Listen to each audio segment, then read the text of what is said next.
Welcome to SV Union High School and Junior College. Welcome students, Standard 6 History. Today we are going to learn about a new topic, that is chapter number 4, the Vedic civilization. Now children, before I could start the lesson, I would like you to ask a question, what is civilization? Here, civilization means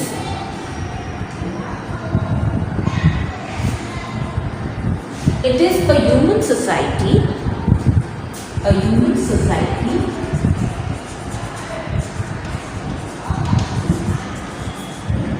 which has its own developed culture and way of life.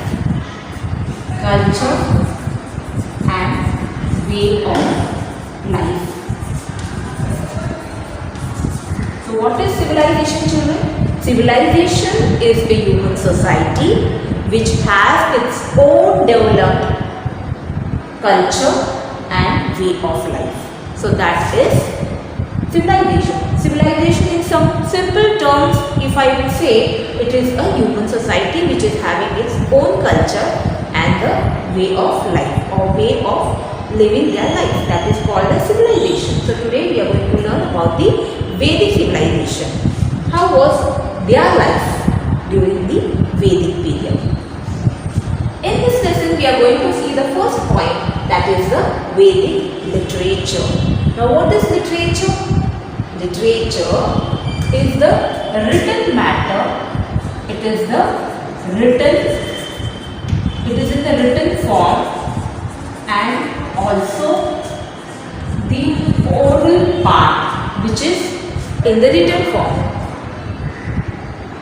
Vedic literature means the written part and the oral part which is in the written form. Like for example, the books in which we can read about the fictions, dramas and poetry. That is literature. Whatever is in the written form, whatever has happened in the past which is in the written form is the literature. So, the Vedic literature.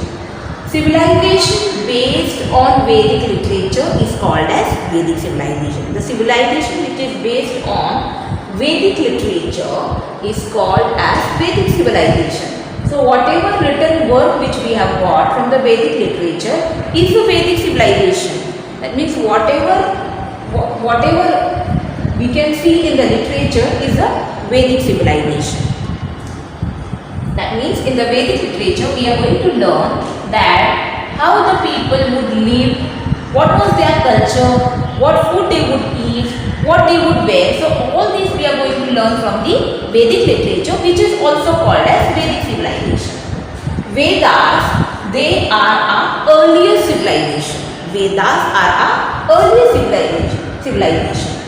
Now these Vedas were being composed by sages and rishis. They were being composed, that means they were being written by the sages and the rishis. Sages means the sadhus.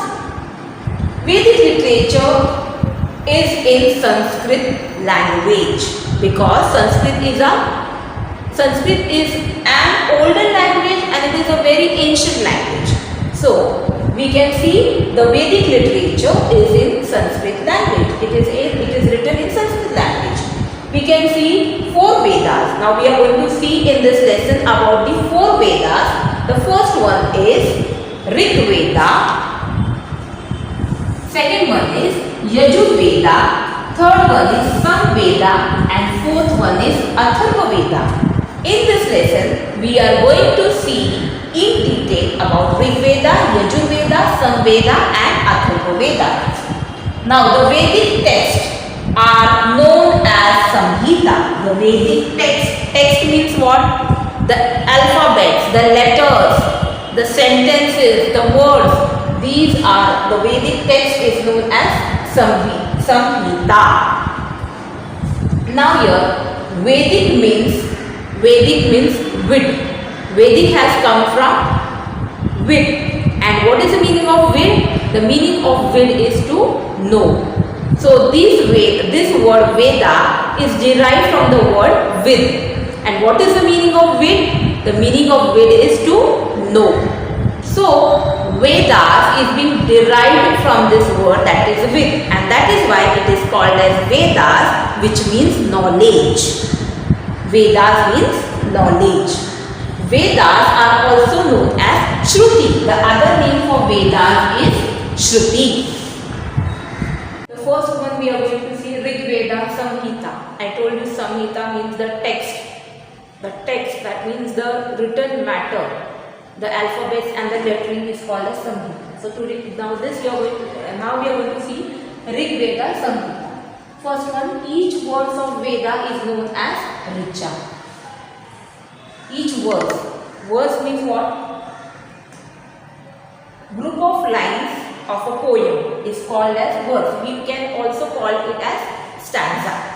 So these stanzas of Veda, they are known as Richas, and when these Richas are taken together, it is called as Rig Veda. That means what is there in the Rig Veda? In Rig Veda, we can see the poetic compositions. It can be poems, it can be songs.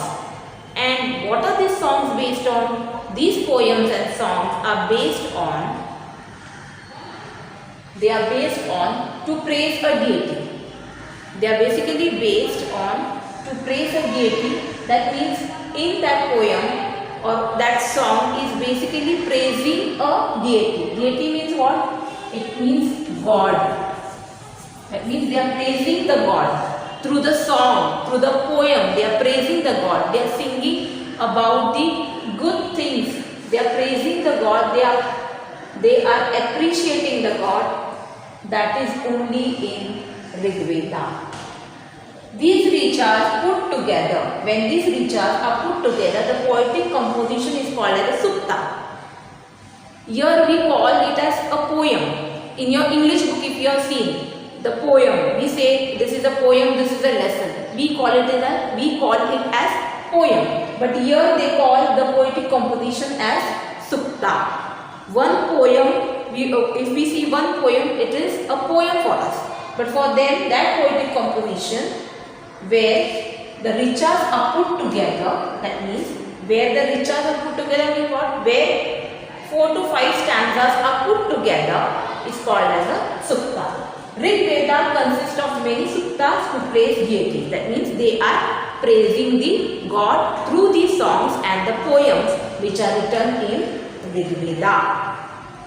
Students, the second one is Yajur Veda. The second Veda is Yajur Veda Samhita. Now what does this Yajur Veda contains? It contains mantras uttered during a yajna. Now what is a yajna? Yajna means it is a devotion, worship, offering in a sacred fire towards God by chanting the mantras. In Hindi we call it as Om Havan. So that is yajna. So what is there in Yajur Veda? It contains the mantras. Which mantras to be enchanted during the yajna? That is being written in the Yajur Veda. It also provides guidance about how and when the mantras must be chanted. In that, all the knowledge about how to chant the mantras, when to chant the mantras, that is being given in the Yajur Veda. It is giving us the guidance. Guidance means it is telling us when and how to chant the mantras. It also includes verses or poetic incantations and their explanations in prose. Now, what is incantation? Incantation means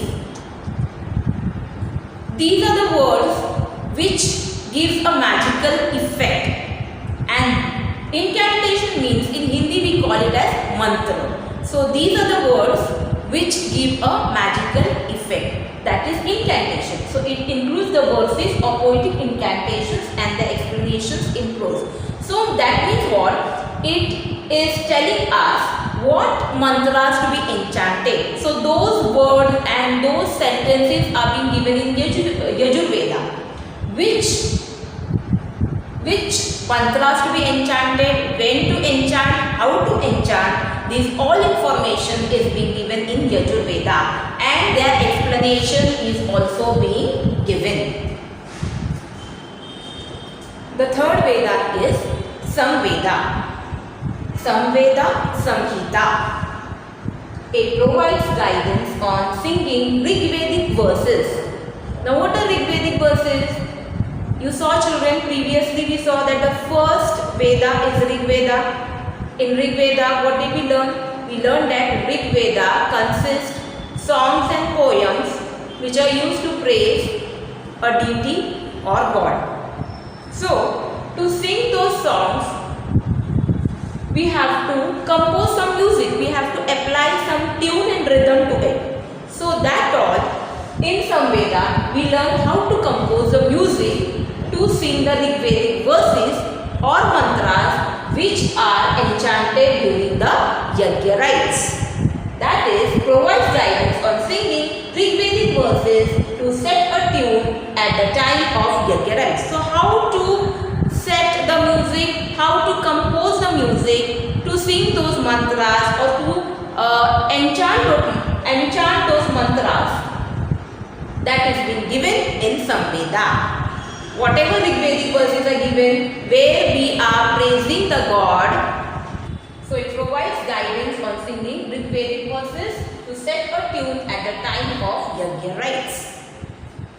So it is the foundation of Indian music. The base of Indian music is Samveda. We have learned music from Samveda. That is why it is called as the foundation of Indian music. All the ragas and ala we learn from the Samveda. Children, now we will stop here.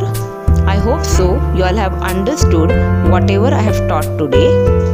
We will see the remaining part of this lesson, the Vedic civilization, in the next video, that is part 2. Thank you, children.